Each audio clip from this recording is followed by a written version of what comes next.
जहाँ रघु और गीता भविष्य के सपने देख रहे थे, वहीं दूसरी तरफ धनराज एक नई योजना बना रहा था। धनराज भाई, आपने हमें इतनी रात को यहाँ क्यों बुलाया है? लगता है कोई बड़ा काम है, तभी इतनी जल्दी बुलावा भेजा गया है। काम बड़ा है और इनाम भी बड़ा मिलेगा, लेकिन पहले मेरी पूरी बात ध्यान से सुनो।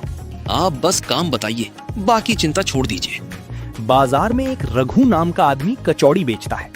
मुझे वो किसी भी हालत में वहाँ दिखाई नहीं देना चाहिए। मतलब उसे डराना है या कुछ और करना है? इतना डराना कि वो खुद उस रास्ते पर दोबारा आने की हिम्मत ना करे। अगर आदमी जिद्दी निकला तो? फिर उसे ऐसा सबक सिखाना कि वो जिंदगी भर याद रखे। धनराज भाई, आपने सही लोगों को चुना है। हमारा नाम सुनकर ही कई लोग रास्ता बदल लेते हैं। आप बस ये समझ लीजिए कि कल के बाद वो आदमी आपके लिए समस्या नहीं रहेगा। मुझे यही सुनना था, लेकिन ध्यान रहे किसी बड़ी मुसीबत में मत फंसना। चिंता मत कीजिए, हम ऐसा काम करेंगे कि किसी को शक भी नहीं होगा। और जब वो डरकर बाजार छोड़ देगा, तब सारे ग्राहक आपके पास ही आएंगे। यही तो मैं चाहता हूँ। इसके बदले तुम्हें अच्छा इनाम मिलेगा।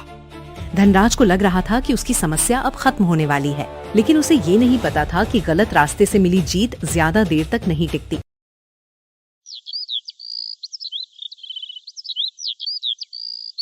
आज भी जल्दी निकल रहे हैं? हाँ, कल कई ग्राहक लौट गए थे क्योंकि कचौड़ियाँ खत्म हो गई थीं। आज ज्यादा बना कर ले जा रहा हूँ। ये तो बहुत अच्छी बात है। अगर ऐसे ही बिक्री बढ़ती रही तो शायद हम अपने घर की मरम्मत भी करवा पाएंगे। भगवान आपकी मेहनत जरूर रंग लाएगा। बस तुम्हारी दुआ बनी रहे। रघु अपने आने वाले खतरे से पूरी तरह अनजान था। उसे लग रहा था कि आज भी पहले की तरह अच्छा दिन गुजरेगा, लेकिन दूसरी तरफ कालू और शेरा उसकी राह देखने में लगे हुए थे। आज मैं और भी ज्यादा कचौड़ियाँ लेकर आया हूँ। अगर कल जैसी बिक्री हुई तो शाम तक सब खत्म हो जाएंगी। सच कहूँ तो अब मुझे लगने लगा है कि हमारी जिंदगी धीरे धीरे बेहतर होने वाली है। सड़क के किनारे झाड़ियों के पास कालू और शेरा खड़े हैं। देख शेरा, वही आदमी आ रहा है जिसके बारे में धनराज ने बताया था। हाँ, पहचान गया। हाथ गाड़ी वाला यही है।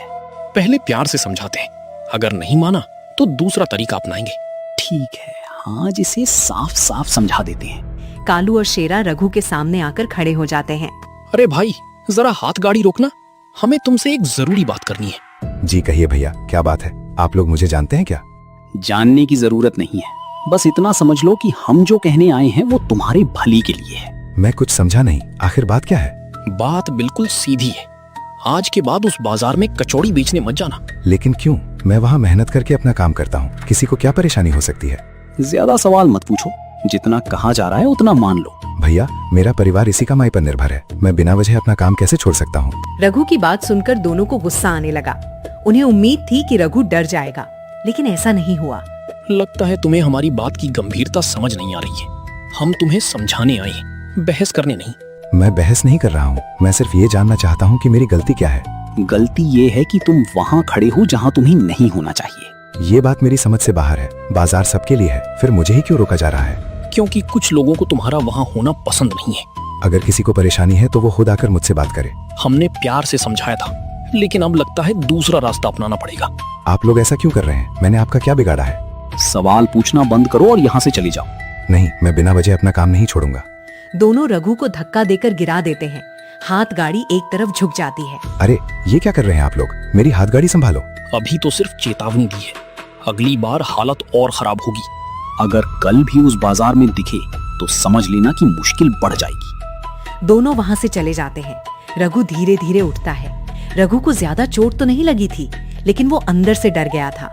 उसे समझ नहीं आ रहा था कि आखिर उसके साथ ये सब क्यों हो रहा है। शाम को रघु उदास होकर घर पहुंचता है।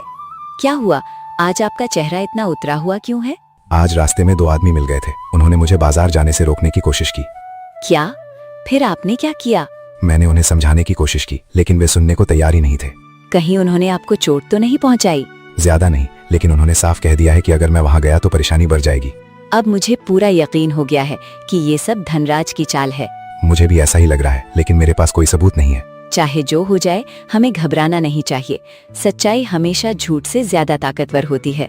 मैं भी यही सोच रहा हूँ, लेकिन सच कहूँ तो पहली बार मुझे डर महसूस हो रहा है। डरिए मत, हम मिलकर हर परेशानी का सामना करेंगे।